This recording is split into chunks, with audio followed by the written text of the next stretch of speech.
Geometrical meaning of zeros of A polynomial. इसका meaning क्या है? टॉपिक आपका भाई, कोई भी एल्जेब्रिक एक्सप्रेशन है उसको हम ज्योमेट्रिकली, आपने जैसे देखा हो ना, ग्राफ पेपर पे रिप्रेजेंट करते हैं हम।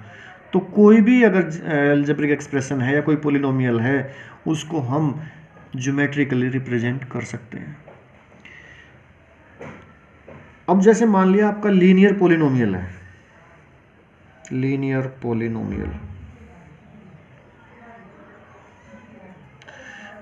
हमें पता है इसकी स्टैंडर्ड फॉर्म है ax प्लस बी। तो अगर मुझे x की वैल्यू फाइंड करनी है तो माइनस बी बाई ए होगा। ये इसको मतलब जीरो इक्वल रख लेते हैं हम वैल्यू फाइंड करने के लिए। तो x की a की तो वैल्यू मिली। इसका मतलब क्या है कि जब हम इसको ज्योमेट्रिकली रिप्रेजेंट करेंगे ग्राफ पेपर पे, ये आपकी x एक्सिस होती है, ये आपकी y axis, x dash y dash, ये आपका ओरिजिन, जहाँ पे दोनों x एक्सिस और y एक्सिस एक दूसरे को कट करती हैं उसको ओरिजिन बोलते हैं। तो x equal to minus B by A, यहाँ y तो कहीं जिक्र ही नहीं आया, दूसरा वेरिएबल तो कोई आया ही नहीं। इसका मतलब क्या है कि इसकी एक ही तो वैल्यू है, एक वैल्यू है, तो x पे कहीं ना कहीं एक पॉइंट ऐसा आएगा जिसकी वैल्यू इसके इक्वल हो। मतलब ये एक स्ट्रेट लाइन, लीनियर पोलिनोमियल हमेशा एक स्ट्रेट लाइन को रिप्रेजेंट करता है। लीनियर पोलिनोमियल हमेशा एक स्ट्रेट लाइन को ऐसे आ सकती है।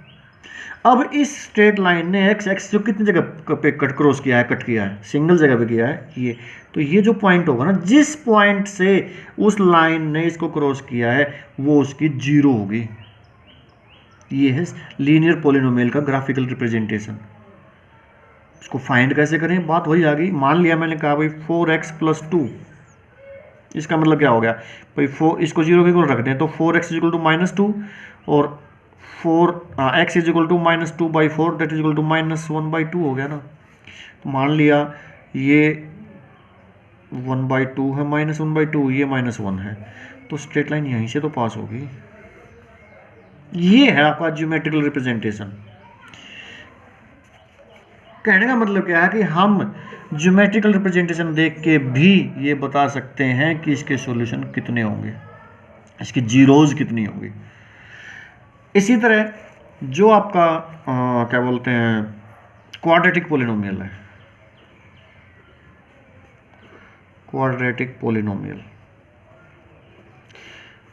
हमें डेफिनेशन से पता है इसकी नंबर ऑफ जीरोज कितनी होंगी, 2 जीरोज होंगी क्योंकि क्वाड्रेटिक है। जब इसको रिप्रेजेंट करेंगे तो वो किस फॉर्म में आता है? जैसे मान लीजिए यही आपकी एक्स एक्सिस और वाई एक्सिस है, इसी फॉर्म में आएगा। इसको बोलते हैं हम पैराबोला। या तो इस फॉर्म में होगा या इस फॉर्म में होगा, इसको बोलते हैं हम पैराबोला।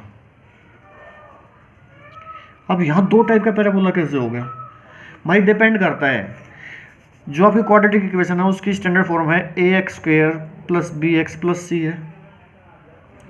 अगर a ग्रेटर देन 0 है तो जो ये यू शेप का एलो, इसको जो पैराबोला है, इसका मुंह ऊपर की तरफ खुलेगा, पैराबोला बनेगा ऐसे ऊपर की तरफ।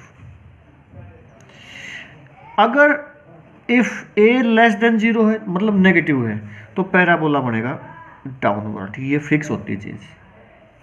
अगर a की वैल्यू मतलब कोफिशिएंट ऑफ x स्क्वायर अगर पॉजिटिव है तो पैराबोला ऊपर की तरफ जाएगा, और अगर coefficient of x square negative है तो पैराबोला डाउनवर्ड आएगा, नीचे की तरफ आएगा ये। अब दो जीरोज हैं, जैसे मान लिया इसको देखें हम।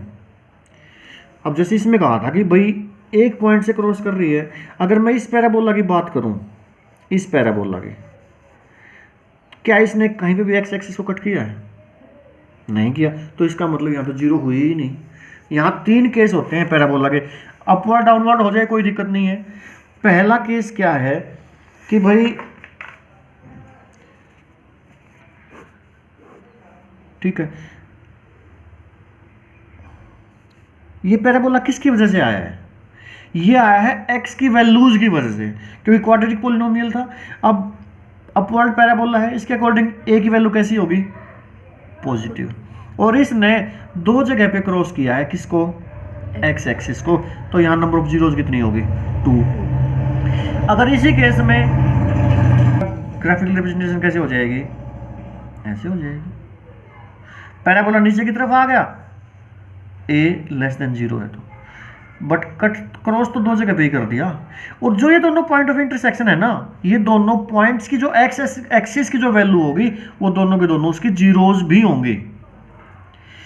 दूसरी कंडीशन क्या हो सकती है कि भाई क्रॉस ना करे पैराबोला, जस्ट ऐसे टच करके ऐसे निकल जाए, ऐसे भी तो पॉसिबिलिटी है। क्रॉस नहीं किया, इसने कितने जगह पे कट किया है, सिर्फ टच करके निकल गया, तो एक सिंगल जगह कट हुआ ना। अगर सिंगल जगह कट हुआ है, सिंगल जगह इंटरसेक्ट हुआ है, तो यहां पे तो भाई एक ही तो पॉइंट ऑफ इंटरसेक्शन आया।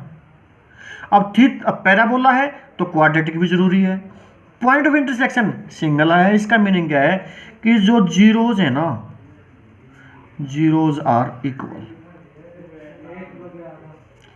मतलब क्या है इसका, ये एक ऐसी क्वाड्रेटिक इक्वेशन का पैराबोला है जिसमें दोनों वैल्यू सेम आ रही हैं एक्स की। जैसे मान लिया मैंने लिखा एक्स स्क्वायर माइनस 4, क्वाड्रेटिक इक्वेशन है, तो x square is equal to 4 हो गया, इसको अगर 0 रखने दो, और एक्स इज इक्वल टू 2 नहीं आ गया, वैसे तो प्लस माइनस 2 होता है, बट बाकी चलो वो स्क्वायर रूट का अलग मैटर आएगा, स्क्वायर रूट करेंगे तब देखेंगे उस चीज़ को। यहाँ भी देखो एक्स एक ही तो आया, तो 2 इंटू 2 नहीं हो जाएगा 2। मतलब क्या है, अब वैल्यू सिंगल आई है, लेकिन क्वाड्रेटिक इक्वेशन दो वैल्यू, दूसरी कहाँ से लेके आए, दूसरी वैल्यू भी क्या होगी, यही तो होगी। तो यही बात यहाँ आ गई। थर्ड केस होता है कि भाई पैराबोला टच करके जाए ना, ऊपर का ऊपर घूम गया ऐसे, तो इस केस में क्या होता है कि जब इसने एक्स एक्सिस को कट किया ही नहीं, इंटरसेक्ट किया ही नहीं, तो इसकी कोई भी जीरो नहीं होगी। नंबर ऑफ जीरोज कितनी हो जाएंगी यहाँ, 0। फिर क्वाड्रेटिक इक्वेशन क्या है, क्वाड्रेटिक इक्वेशन तो है, लेकिन एक्स एक्सिस अगर वो कट नहीं कर रहा है तो उसकी कोई भी जीरो नहीं होगी। It does not cut the axis at any point. इसका मतलब इस केस में कोई उसको बोलते हैं हम इमेजिनरी वैल्यूज आती हैं कई बार। जैसे मान लिया हम कहीं -4 का स्क्वायर रूट निकाल लो, नहीं निकाल सकते, +4 का तो निकाल देंगे, -4 का नहीं निकाल सकते, चलो वो कंसेप्ट आगे आएगा अभी। तो इस केस में क्या कर रहे हैं कि भाई ठीक है, अगर वो एक्स एक्सिस को कट नहीं कर रहा है तो दोनों केस हो सकते हैं ना, डाउनवर्ड भी, ऐसे इसमें भी था, जस्ट टच करते हुए ऐसे नीचे आ जाए।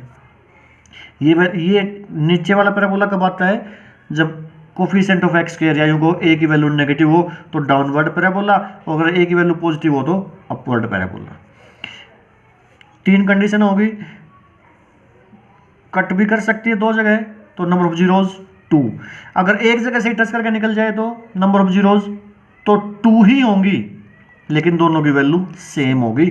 और जैसे यहाँ था टच किया ही नहीं तो उसका सॉल्यूशन हम नहीं कर सकते। ये है आपका ग्राफिकल रिप्रेजेंटेशन या geometrical representation of the zeros. अब इनको देख के आपके जो 2.1 है उसके क्वेश्चंस को आप सोल्व कर सकते हो।